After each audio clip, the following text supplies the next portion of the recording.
lartë ka kaluar për gjykim dosjen Tahiri, një vendim I cili është marrë së fundmi dhe është bërë publik pra nëpërmjet dhomës së Këshillimit. Për më shumë detaje do të kem tani një komunikim me kolegen Klodiana Lala. Klodi, mirëmbrëma, çfarë ka ndodhur konkretisht në lidhje me këtë vendim dhe cili pritet të jetë pra ecuria e mtejshme e këtij procesi? Përshëndetje Vini, sikur se ju e thatë, Kolegji Penal I Gjykatës Lartë vendosi të kalojë për gjykim dosjen penale ndaj ish-ministrit të Brendshëm Sajmir Tahiri dhe ish-drejtorit të policisë së Vlorës Jael Qela. Si zoti Tahiri ashtu edhe zoti Qela janë cilësuar fajtor me vendim të gjykatës për krime të rënda dhe konkretisht Sajmir Tahiri është dënuar me 5 vite burgim për akuzën e shpërdorimit të detyrës për shkak të gjykimit të shkurtuar.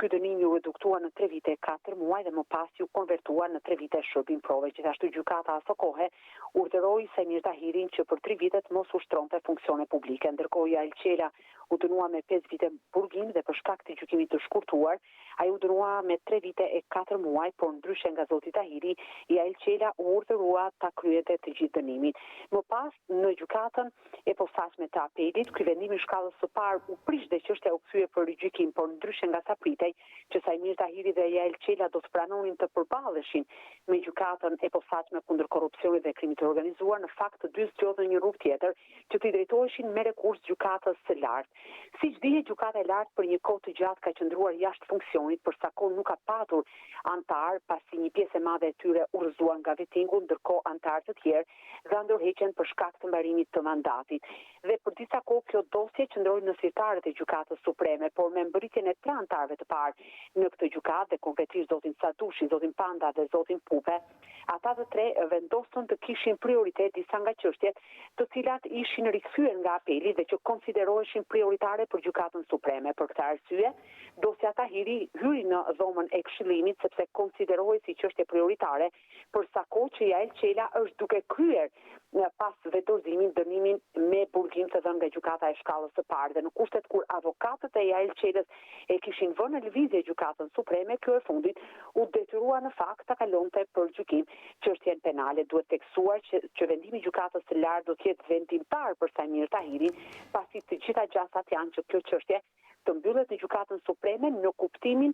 e vendimit të fajësisë apo të pafajësisë për zotin Tahiri. Pra gjitha gjasat janë që Sajmir Tahiri dhe Jael Qela të kërkojnë që kjo çështje të zgjidhet në themel në gjykatën supreme. E qartë, ndërkohë Klod, kur pritet që të nisë dhe të zhvillohet pra gjykimi në gjykatën e lartë, kur dihet që aktualisht aty ka vetëm 3 antar, pra 3 gjyqtarë, ndërkohë që kanë përshtypjen për të zhvilluar çështja duhen minimalisht 5 apo jo? Në fakt, Vini, pyetja juaj është shumë e drejtë dhe gjasat janë që Sajmir Tahiri dhe Jael Qela të presin edhe pa kohë që dosja e tyre penale të shqyrtohet. Ju theksova edhe më herët që dosja penale priti për një kohë të gjatë në sirtar, derisa të shkonte në dhomën e Këshillimit dhe për të vendose për fatin e saj nëse do të kalonte për gjykim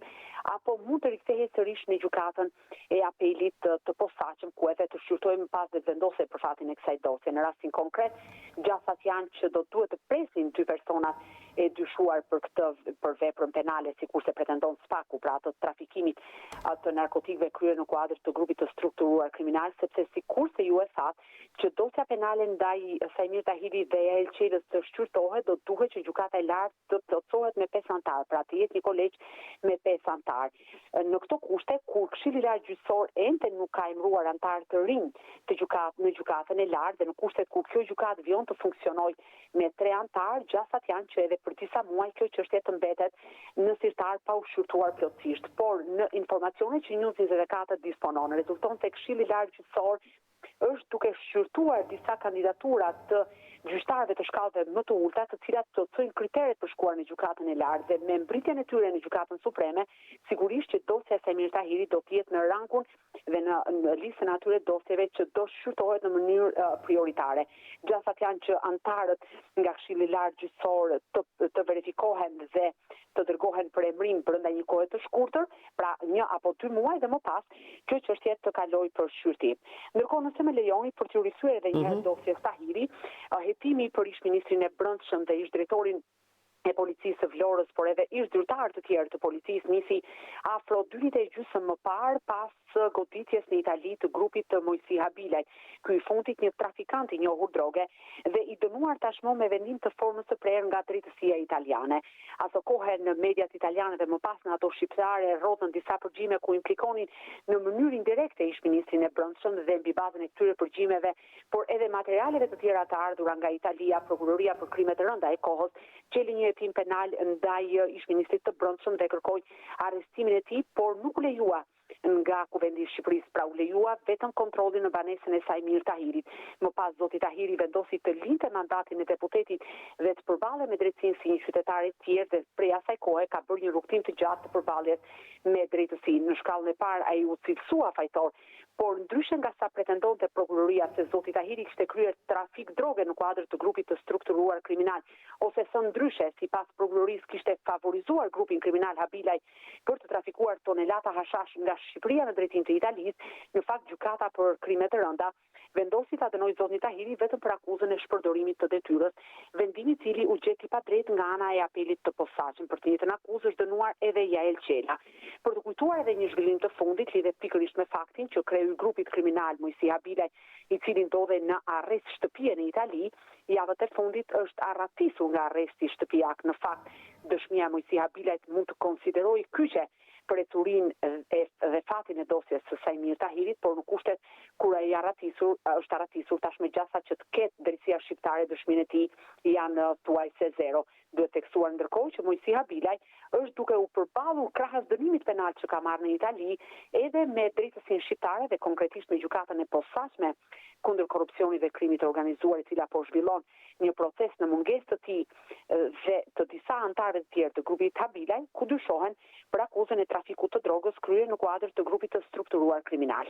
Plot edhe diçka të fundit për sqarim. Vendimi i sotëm i gjykatës së lartë marrë në dhomë Këshillimi është marrë direkt pas rekursit të bërë nga avokatët e Sajmir Tahirit dhe Jael Qelës, apo jo, ndaj vendimit të apelit që e kthente çështjen për rigjykim në shkallën e parë. Kjo do të thotë që tashmë çështja nuk do të shkojë për rigjykim në shkallën e parë, pasi do të pritet shqyrtimi i saj nga gjykata e lartë, proceduralisht, apo jo? Konstatimi juaj është i drejtë. Ideja ishte që nëse dhoma e Këshillimit, pra në dhomën e Këshillimit, kjo dosje nuk e kalonte filtrin për të kaluar në gjykim në gjykatën e lartë, automatikisht çështja rikthehet në shkallën e parë, pra në gjykatën e posaçme kundër korrupsionit dhe krimit të organizuar, dhe Sajmir Tahiri bashkë me Jael Qelën do duhet të përballeshin me këtë gjykatë, edhe pse duhet kemi parasysh se për të dy është pranuar procedura me gjykim të shkurtuar, por fakti që nga dhoma e Këshillimit tashmë kjo dosje ka kaluar dhe pritet të fillojë shqyrtimin në themel, të gjitha gjasat janë që për fatin e Sajmir Tahirit dhe të Jael Qelës të vendos përfundimisht gjykata e lartë. Megjithatë, këtu duhet jemi të kujdesshëm pa i paragjykuar vendimarrjen, sepse mund të ndodhë që edhe gjykata e lartë ta konsiderojë të drejtë vendimin e apelit dhe Sajmir Tahiri mund të duhet të përballet me shkallën e parë, por gjithashtu ka opsion që mund ta rikthejë sërish për gjykim në apel, por mund ka opsionin edhe për ta shqyrtuar vetë gjykata e lartë dhe për të dhënë një përgjigje definitive nëse Sajmir Tahiri është fajtor apo jo, në bashkëpunim me ish-varësin e tij Jael Qela, i cili për një kohë të gjatë është konsideruar nga SPAK jo vetëm në cilësinë e ish-drejtorit të policisë së Vlorës, por si një ndër njerëzit më pranë dhe më afër Sajmir Tahirit, pra si një nga bashkëpunëtorët e tij më të ngushtë. Pra kjo gjithë ideja ishte dhe problematika më e madhe ishte vendimi që do të merrej në dhomën e Këshillimit. Tashmë ky vendim është hapur drita e jeshile dhe Sajmir Tahiri pritet të ketë seanca publike në gjykatën supreme. Kuptova, Klot, të falenderoj për gjithë informacionin dhe komunikimin tonë. Falenderoj juve. Isha në